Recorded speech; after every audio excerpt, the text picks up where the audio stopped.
ओम नमो भगवते वासुदेवाय।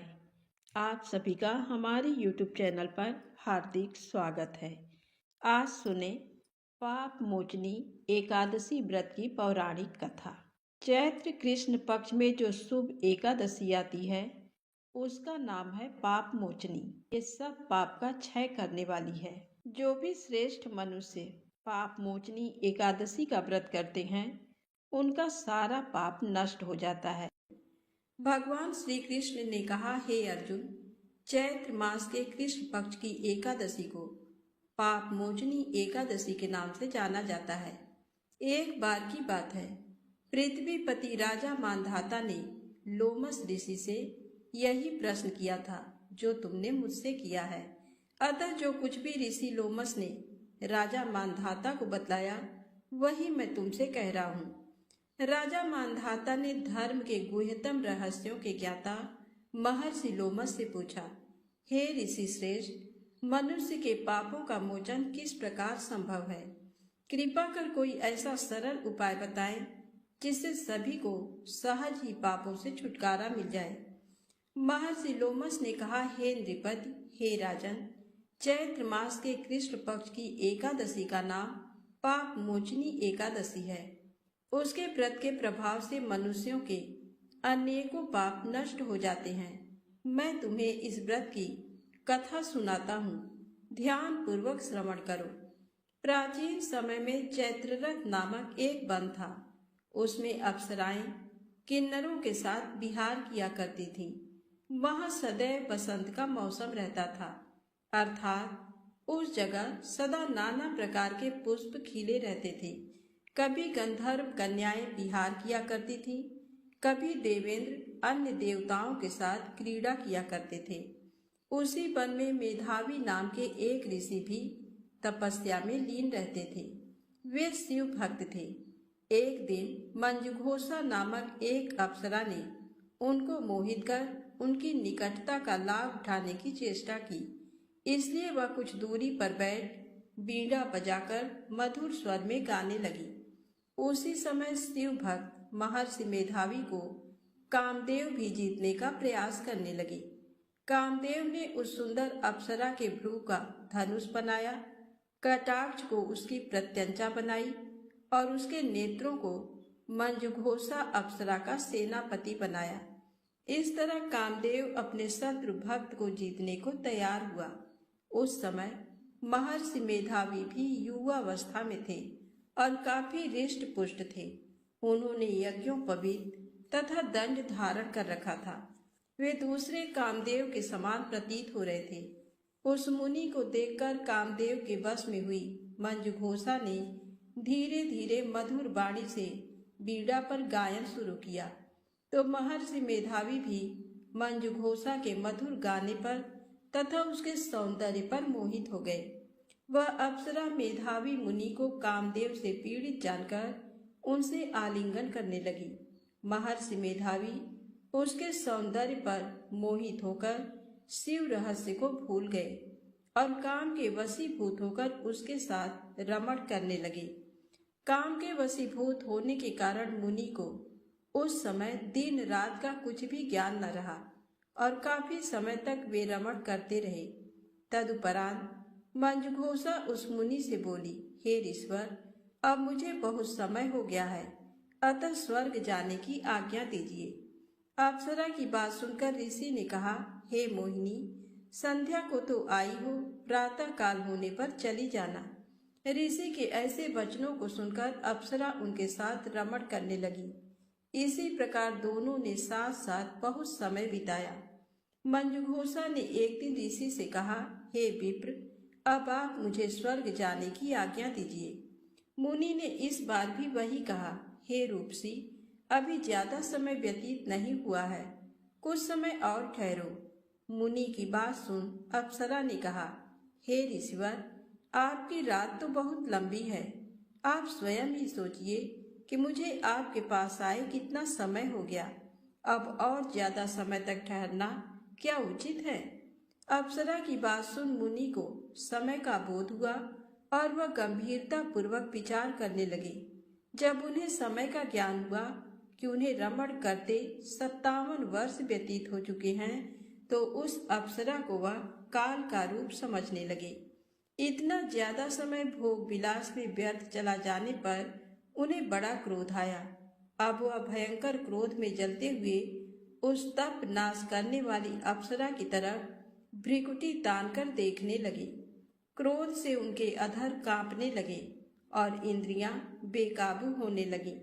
क्रोध से थरथराते स्वर में मुनि ने उस अप्सरा से कहा, मेरे तप को नष्ट करने वाली दुष्टा, तू महापापिन और बहुत ही दुराचारिणी है। तुझ पर धिक्कार है। अब तू मेरे श्राप से पिशाचिनी बन जा। मुनि के क्रोध युक्त श्राप से वह अप्सरा पिशाचिनी बन गई। ये देख वह व्यथित होकर बोली, हे ऋषिवर, अब मुझ पर क्रोध त्याग कर प्रसन्न होइए और कृपा करके बताइए कि इस शाप का निवारण किस प्रकार होगा। विद्वानों ने कहा है, साधुओं की संगत अच्छा फल देने वाली होती है और आपके साथ तो मेरे बहुत वर्ष व्यतीत हुए हैं। अतः अब आप मुझ पर प्रसन्न हो जाइए, अन्यथा लोग कहेंगे कि एक पुण्य आत्मा के साथ रहने पर मंजुघोषा को पिशाचिनी बनना पड़ा। मंजुघोषा की बात सुनकर मुनि को अपने क्रोध पर अत्यंत ग्लानि हुई, साथ ही अपनी अपकीर्ति का भय भी हुआ। अतः पिशाचिनी बनी मंजुघोषा से मुनि ने कहा, तूने मेरा बड़ा बुरा किया है, किंतु फिर भी मैं तुझे इस श्राप से मुक्ति का उपाय बतलाता हूँ। चैत्र मास के कृष्ण पक्ष की जो एकादशी है उसका नाम पाप मोचनी है। उस एकादशी का उपवास करने से तेरी पिशाचिनी की देह से मुक्ति हो जाएगी। ऐसा कहकर मुनि ने उसको व्रत का सब विधान समझा दिया। फिर अपने पापों का प्रायश्चित करने के लिए वे अपने पिता च्यवन ऋषि के पास गए। च्यवन ऋषि ने अपने पुत्र मेधावी को देखकर कहा, हे पुत्र, ऐसा क्या किया है तूने कि तेरे सभी तप नष्ट हो गए हैं, जिससे तुम्हारा समस्त तेज मलिन हो गया है। मेधावी मुनि ने लज्जा से अपना सिर झुकाकर कहा, पिताश्री, मैंने एक अप्सरा से रमण करके बहुत बड़ा पाप किया है। इसी पाप के कारण संभवतः मेरा सारा तेज और मेरे तप नष्ट हो गए हैं। कृपा करके आप इस पाप से छूटने का उपाय बतलाइए। ऋषि ने कहा, हे पुत्र, तुम चैत्र माह के कृष्ण पक्ष की पाप मोचनी एकादशी का विधि तथा भक्ति पूर्वक उपवास करो। इससे तुम्हारे सभी पाप नष्ट हो जाएंगे। अपने पिता च्यवन ऋषि के वचनों को सुनकर मेधावी मुनि ने पाप मोचनी एकादशी का विधि पूर्वक व्रत किया। उसके प्रभाव से उनके सभी पाप नष्ट हो गए। मंजुघोषा अप्सरा भी पाप मोचनी एकादशी का उपवास करने से पिशाचिनी की देह से छूट गई और पुनः अपना सुंदर रूप धारण कर स्वर्ग लोक चली गई। लोमस मुनि ने कहा, हे राजन, इस पाप मोचनी एकादशी के प्रभाव से समस्त पाप नष्ट हो जाते हैं। इस एकादशी की कथा के श्रवण व पठन से 1000 गौदान करने का फल प्राप्त होता है। इस उपवास के करने से ब्रह्म हत्या करने वाले, स्वर्ण चुराने वाले, मद्यपान करने वाले, अगम्य गमन करने वाले आदि भयंकर पाप भी नष्ट हो जाते हैं और अंत में स्वर्ग लोक की प्राप्ति होती है। तो प्रेम से बोले, लक्ष्मी नारायण भगवान की जय हो। आप आइए सुने लड्डू गोपाल जी की बड़ी ही पावन कथा। एक बार एक सेठ जी श्री कृष्ण के परम भक्त थे। वह अपने घर पर लड्डू गोपाल जी को ले आए और सेठानी जी से कहने लगे कि इनकी सेवा करना, इनको सुबह शाम भोग लगाना। सेठानी को उनकी सेवा करना बहुत मुश्किल लगता था। उनका मानना था कि मुझे बच्चों की देखभाल से समय ही नहीं मिलता, मैं ठाकुर जी की सेवा कैसे करूं। एक दिन उसने लड्डू गोपाल जी को अपने बंगले के बगीचे में मिट्टी खोदकर दबा दिया और अपने पति को कहा कि लड्डू गोपाल जी चोरी हो गए। सेठ जी को बहुत दुख हुआ, लेकिन ठाकुर जी की इच्छा मानकर मन मसोस कर रह गए। उनके घर में एक माली बगीचे की देखभाल के लिए अक्सर आता था। उसे बगीचे का वह भाग अपनी ओर आकर्षित करता था जहां सेठानी ने लड्डू गोपाल जी को दबाया था। एक दिन उसने उस भाग को खोदा तो उसे लड्डू गोपाल जी मिल गए। वह भागा भागा सेठानी जी के पास गया और उत्साहित होकर सेठानी जी को बताने लगा कि सेठानी जी, मुझे बगीचे में से लड्डू गोपाल जी मिले हैं। सेठानी ने उसी समय उसे नौकरी से निकाल दिया और कहा कि अपने लड्डू गोपाल जी को भी लेते जाओ। सेठानी ने आस पड़ोस के घरों में ये बात फैला दी कि ये माली चोर है, इसलिए सभी ने उसे काम से निकाल दिया।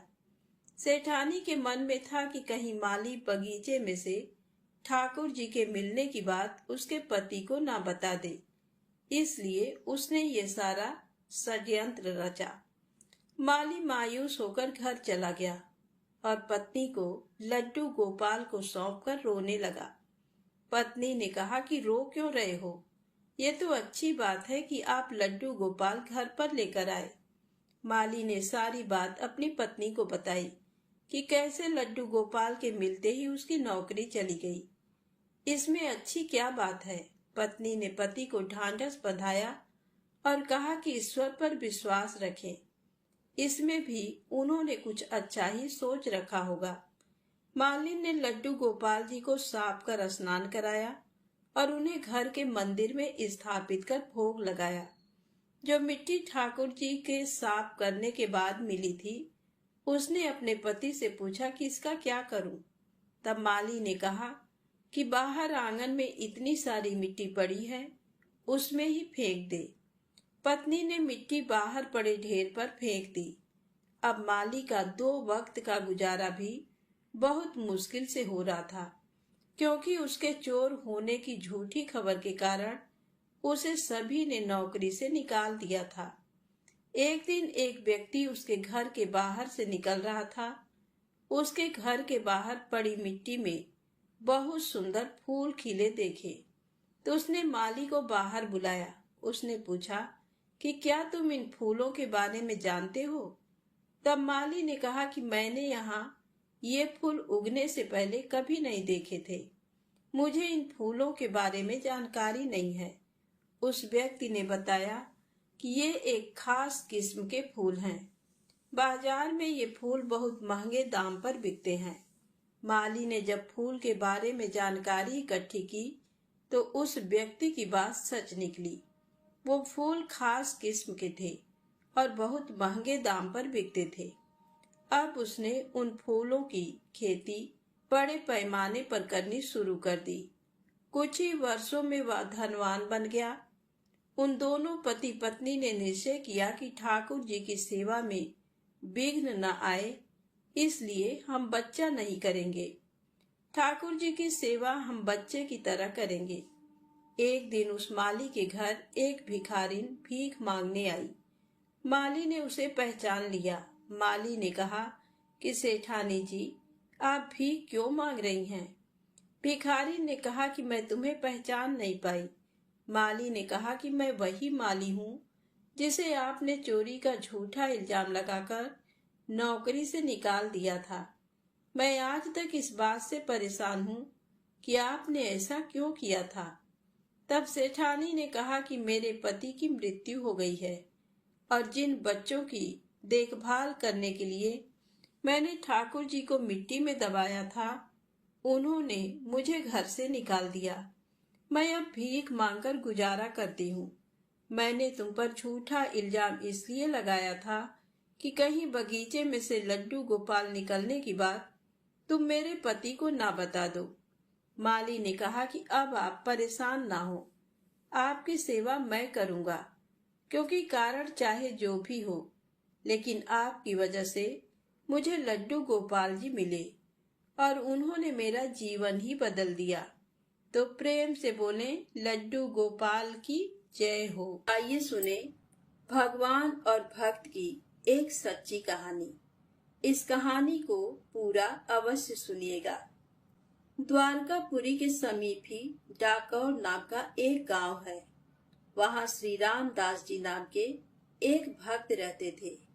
वे प्रति एकादशी को द्वारका में जाकर श्री रणछोड़ जी के मंदिर में जागरण कीर्तन करते थे। जब उनका शरीर वृद्ध हो गया तब भगवान ने आज्ञा दी कि अब एकादशी की रात का जागरण घर पर ही कर लिया करो, पर उन्होंने श्री ठाकुर जी की ये बात नहीं मानी।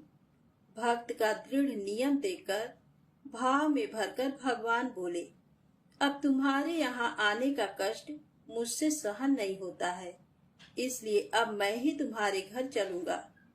अगली एकादशी को गाड़ी ले आना और उसे मंदिर के पीछे खिड़की की ओर खड़ी कर देना। मैं खिड़की खोल दूंगा, तुम मुझे गोद में भरकर उठा ले जाना और गाड़ी में पधराकर शीघ्र ही चल देना। भक्त श्री रामदास जी ने वैसा ही किया। जागरण करने के लिए गाड़ी पर चढ़कर आए। सभी लोगों ने समझा कि भक्त जी अब वृद्ध हो गए हैं, अतः गाड़ी पर चढ़कर आए हैं। एकादशी की रात भर जागरण हुआ। द्वादशी की आधी रात को वे खिड़की के मार्ग से मंदिर में गए। उनके तन मन में भारी उत्साह था। ठाकुर जी के श्री विग्रह पर से सभी आभूषण उतारकर वहीं मंदिर में रख दिए। उनका सच्चा प्रेम भगवान से था, आभूषणों से क्या प्रयोजन। श्री रणछोड़ जी को गाड़ी में पधराकर चल दिए। प्रातः काल पुजारियों ने मंदिर खोला तो देखा कि मंदिर सूना उजड़ा पड़ा है। लोग समझ गए कि रामदास गाड़ी लाए थे, वही ले गए। पुजारियों ने पीछा किया। उन्हें आते देखकर श्री रामदास जी ने कहा कि प्रभु, अब कौन उपाय करना चाहिए। तब भगवान ने कहा, मुझे बावली में पधरा दो। भक्त ने ऐसा ही किया और सुख पूर्वक गाड़ी हाँक दी। पुजारियों ने श्री रामदास जी को पकड़ा और खूब मार लगाई। इनके शरीर में बहुत से घाव हो गए। भक्त जी को मार पीट कर पुजारी लोगों ने गाड़ी में तथा गाड़ी के चारों ओर भगवान को ढूंढा, पर वे कहीं नहीं मिले। तब सब पछताकर कहने लगे, इस भक्त को हम लोगों ने बेकार ही मारा। इसी बीच उनमें से एक बोल उठा, मैंने इस रामदास को इस ओर से आते देखा था, इस ओर ये गया था, चलो वहां देखो। सभी लोगों ने जाकर बावली में देखा तो भगवान मिल गए। उसका जल खून से लाल हो गया था। भगवान ने कहा, तुम लोगों ने जो मेरे भक्त को मारा है, उस चोट को मैंने अपने शरीर पर लिया है। अब मैं तुम लोगों के साथ कदापि नहीं जाऊंगा। ये कहकर श्री ठाकुर जी ने उन्हें दूसरी मूर्ति एक स्थान में थी सो बता दी और कहा कि उसे ले जाकर मंदिर में पधराओ। अपनी जीविका के लिए मेरी इस मूर्ति के बराबर सोना ले लो और वापस जाओ। पुजारी लोग लोभवश राजी हो गए और बोले, तौल दीजिए। रामदास जी के घर पर आकर भगवान ने कहा, रामदास, तराजू बांधकर मेरे बराबर सोना तौल दो। रामदास जी की स्त्री के कान में एक सोने की बाली थी। उसी से उन्होंने भगवान को तौल दिया और पुजारियों को दे दिया।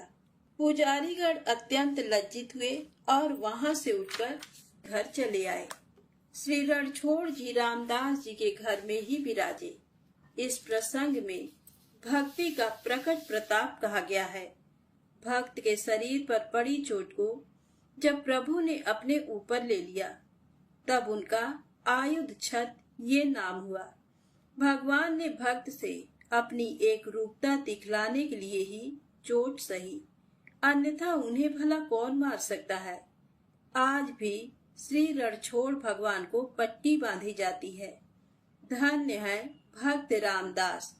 तो प्रेम से बोले, रणछोड़ जी भगवान की जय हो। आप आइए सुने धन समृद्धि प्रदान करने वाली, मनोकामना पूर्ण करने वाली तुलसी माता की पौराणिक कथा। एक बार की बात है, बहुत छोटा सा गांव था। उस गांव में एक ब्राह्मणी अपने बेटा, बहू और बेटी के साथ रहती थी। ब्राह्मणी की बेटी बड़ी ही धार्मिक प्रवृत्ति की थी। उसका नाम सुशीला था। सुशीला की माँ और भाई उसे खूब प्यार से रखते थे, लेकिन उसकी भाभी उसे पसंद नहीं करती थी। वह अपनी सासू माँ से कहती थी कि माँ जी, आप ननद जी से घर का काम काज क्यों नहीं करवाते? आखिर में तो यही काम आएगा। पराए घर जाएगी तो दुख उठाना पड़ेगा। ससुराल वाले हमें ही ताना देंगे कि हमने इसे घर का कोई कामकाज नहीं सिखाया। तो ब्राह्मणी और उसका पति हंसकर टाल देते कि हमारी तो एक ही लाडली सुशीला है, अपने आप सब सीख जाएगी।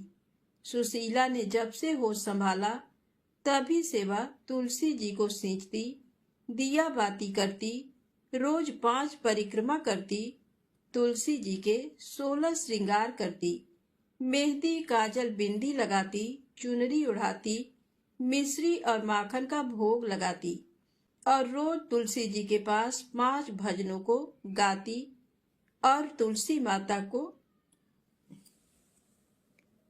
रोज तुलसी जी के 5 भजनों को गाती।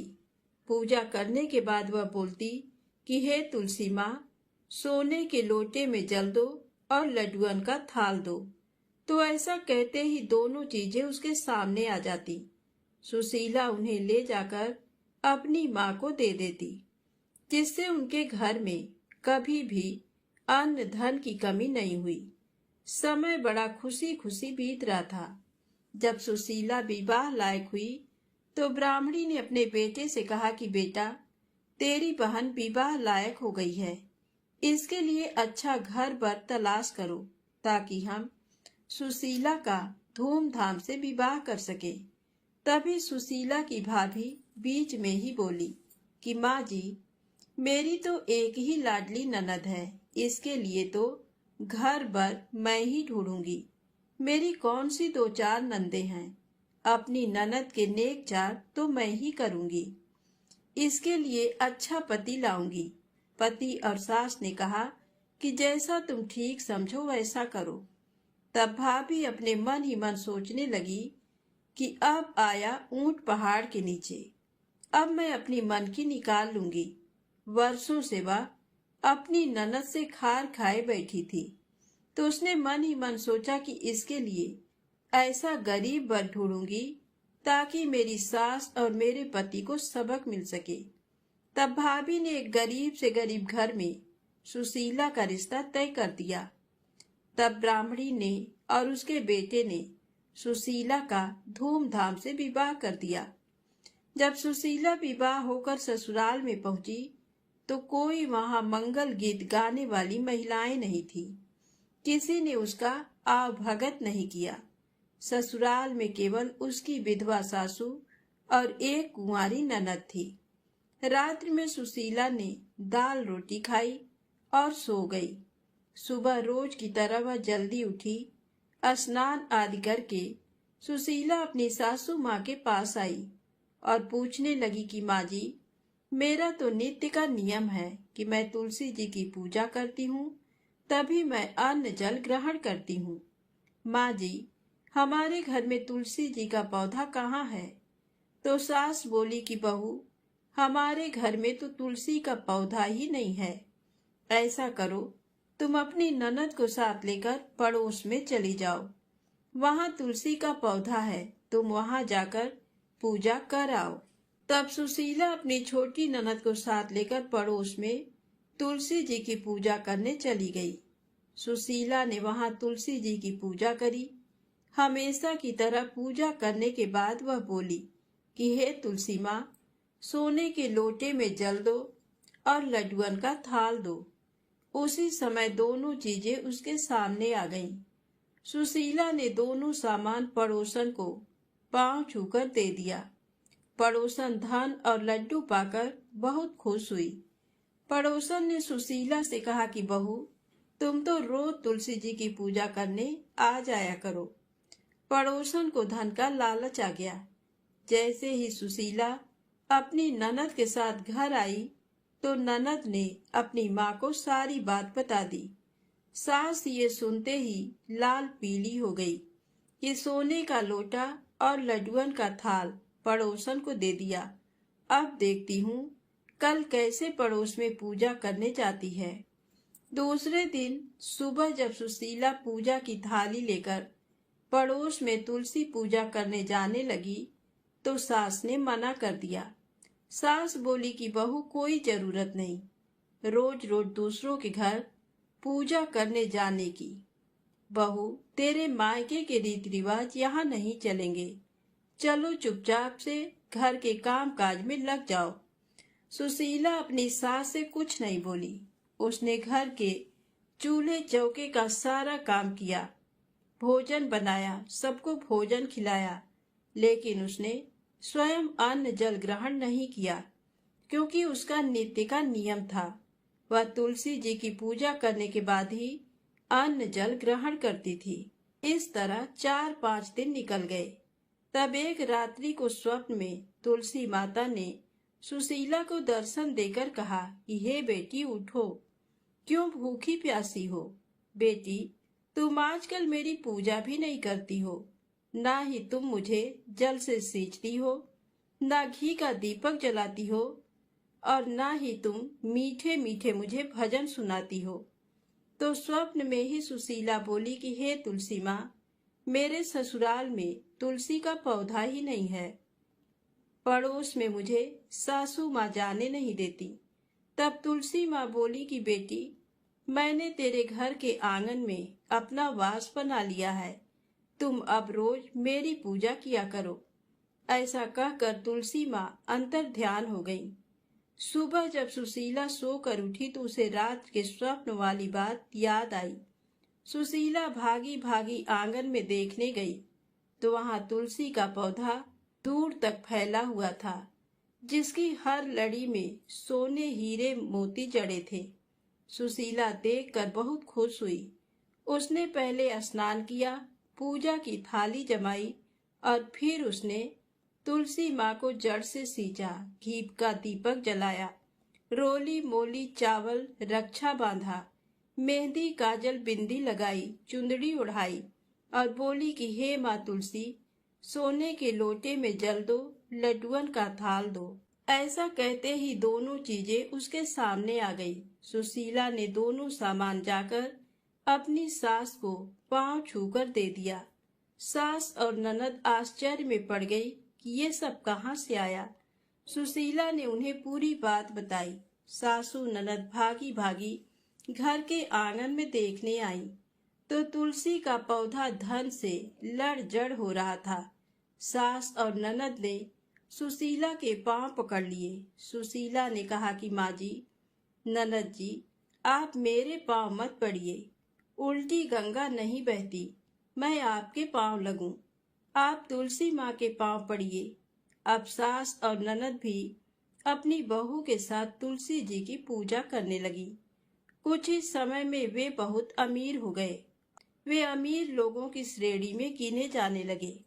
जब पहली राखी आई तो भाभी का मन हुआ कि इस राखी पर ननद के ससुराल जाकर देखना चाहिए कि उसके क्या हाल हैं। जरूर ससुराल में फटे पुराने पहन रही होगी, सूखे टिक्कर खाती होगी। तब भाभी अपने पति के साथ सुशीला के घर राखी बंधवाने पहुंचे तो सुशीला के ठाट बाट देखकर भाई को बहुत खुशी हुई, लेकिन भाभी की आंखें चकराने लगीं। उसे तो चक्कर आने लगे। सुशीला अपने भाई भाभी से मिलकर बहुत खुश हुई। हे तुलसी माता, जैसे आपने सुशीला की पग पग पर मदद करी, वैसी सबकी करना। कहानी कहने वाले की, सुनने वाले की और हुंकारा भरने वाली की। तो प्रेम से बोले तुलसी माता की जय हो। अब आइए सुने बड़ी ही सुंदर राधा रानी की सत्य कथा, बरसाने के एक संत की कथा। पुराणों में वर्णित है, यदि राधा रानी की कृपा हो जाए तो श्री हरि की कृपा शीघ्र ही हो जाती है। इसलिए पूरी श्रद्धा, भक्ति और विश्वास के साथ इस कथा को पूरा अवश्य सुनिएगा। तो प्रेम से बोले राधे सरकार की जय हो। एक संत बरसाना में रहते थे और हर रोज सुबह उठकर यमुना जी में स्नान करके राधा जी के दर्शन करने जाया करते थे। ये नियम हर रोज का था। जब तक राधा रानी के दर्शन नहीं कर लेते थे तब तक जल भी ग्रहण नहीं करते थे। दर्शन करते करते तकरीबन उनकी उम्र 80 वर्ष की हो गई।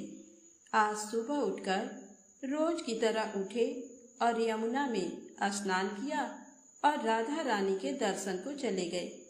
मंदिर के पट खुले और राधा रानी के दर्शन करने लगे। दर्शन करते करते संत के मन में भाव आया कि मुझे राधा रानी के दर्शन करते करते आज 80 वर्ष हो गए, लेकिन मैंने आज तक राधा रानी को कोई भी वस्त्र नहीं चढ़ाया। लोग राधा रानी के लिए कोई नारियल लाता है, कोई चुनरियाँ लाता है, कोई चूड़ी लाता है, कोई बिंदी लाता है, कोई साड़ी लाता है, कोई लहंगा चुनरियाँ लाता है, लेकिन मैंने तो आज तक कुछ भी नहीं चढ़ाया है। ये विचार संत जी के मन में आया कि जब सभी मेरी राधा रानी के लिए कुछ ना कुछ लाते हैं तो मैं भी अपनी राधा रानी के लिए कुछ ना कुछ लेकर जरूर आऊँगा। लेकिन क्या लाऊं जिससे मेरी राधा रानी खुश हो जाए। तो संत जी ये सोचकर अपनी कुटिया में आ गए। सारी रात सोचते सोचते सुबह हो गई। उठे, उठकर स्नान किया और आज अपनी कुटिया में ही राधा रानी के दर्शन पूजन किए। दर्शन के बाद बाजार में जाकर सबसे सुंदर वाला लहंगा चुनरिया का कपड़ा लाए और अपनी कुटिया में आ करके अपने ही हाथों से लहंगा चुनरिया को सीला और सुंदर से सुंदर उस लहंगा चुनरिया में गोटा लगाए। जब पूरी तरह से लहंगा चुनरिया को तैयार कर लिया तो मन में सोचा कि इस लहंगा चुनरिया को अपनी राधा रानी को पहनाऊंगा तो बहुत ही सुंदर मेरी राधा रानी लगेंगी। ये सोच करके आज संत जी उस लहंगा चुनरिया को लेकर राधा रानी के मंदिर को चले। मंदिर की सीढ़ियां चढ़ने लगे और अपने मन में सोच रहे हैं, आज मेरे हाथों के बनाए हुए लहंगा चुनरिया राधा रानी को पहनाऊंगा तो मेरी लाडली खूब सुंदर लगेंगी। ये सोचते हुए जा रहे हैं। इतने में एक बरसाना की लड़की आई और बाबा से कहती है, बाबा आज बहुत ही खुश हो, क्या बात है बाबा बताओ ना। तो बाबा ने कहा कि लाली आज मैं बहुत खुश हूँ। आज मैं अपने हाथों से राधा रानी के लिए लहंगा चुनरिया बनाया है। इस लहंगा चुनरिया को राधा रानी जी को पहनाऊंगा और मेरी राधा रानी बहुत सुंदर दिखेंगी। उस लाली ने कहा, बाबा मुझे भी दिखाओ ना, आपने लहंगा चुनरिया कैसी बनाई है। लहंगा चुनरिया को देखकर वो लड़की बोली, अरे बाबा राधा रानी के पास तो बहुत सारी पोशाक हैं, तो ये मुझे दे दो ना। तो महात्मा बोले कि बेटी तुमको मैं दूसरी बाजार से सिलवा दूंगा, ये तो मैं अपने हाथ से बनाकर राधा रानी के लिए लेकर जा रहा हूँ, तुमको और कोई दूसरा दिलवा दूंगा। लेकिन उस छोटी सी बालिका ने उस महात्मा का दुपट्टा पकड़ लिया, बाबा ये मुझे दे दो। पर संत भी जिद करने लगे कि दूसरी दिलवाऊंगा, ये नहीं दूंगा। लेकिन वो बच्ची भी इतनी तेज थी कि संत के हाथ से छुड़ा लहंगा चुनरिया को छीनकर भाग गई। अब तो बाबा को बहुत ही दुख लगा कि मैंने आज तक राधा रानी को कुछ नहीं चढ़ाया, लेकिन जब लेकर आया तो लाली लेकर भाग गई। मेरा तो जीवन ही खराब है, अब क्या करूँगा। ये सोचकर संत उसी सीढ़ियों में बैठ कर के रोने लगे। इतने में कुछ संत वहां आए और पूछा, क्या बात है बाबा, आप क्यों रो रहे हैं। तो बाबा ने उन संतों को पूरी बात बताई। संतों ने बाबा को समझाया और कहा कि आप दुखी मत हो, कल दूसरी लहंगा चुनरिया बनाकर राधा रानी को पहना देना। चलो राधा रानी के दर्शन कर लेते हैं। इस प्रकार संतों ने बाबा को समझाया और राधा रानी के दर्शन को लेकर चले गए। रोना तो बंद हुआ, लेकिन मन खराब था, क्योंकि कामना पूरी नहीं हुई ना। तो अनमने मन से राधा रानी का दर्शन करने संत जा रहे थे और मन में यही सोच रहे हैं कि मुझे लगता है कि किशोरी जी की इच्छा नहीं थी। शायद राधा रानी मेरे हाथों से बनी पोशाक पहनना ही नहीं चाहती थी। ऐसा सोचकर बड़े दुखी होकर जा रहे हैं। मंदिर आकर राधा रानी के पट खुलने का इंतजार करने लगे। थोड़े ही देर बाद मंदिर के पट खुले तो संतों ने कहा, बाबा देखो तो आज हमारी राधा रानी बहुत ही सुंदर लग रही हैं।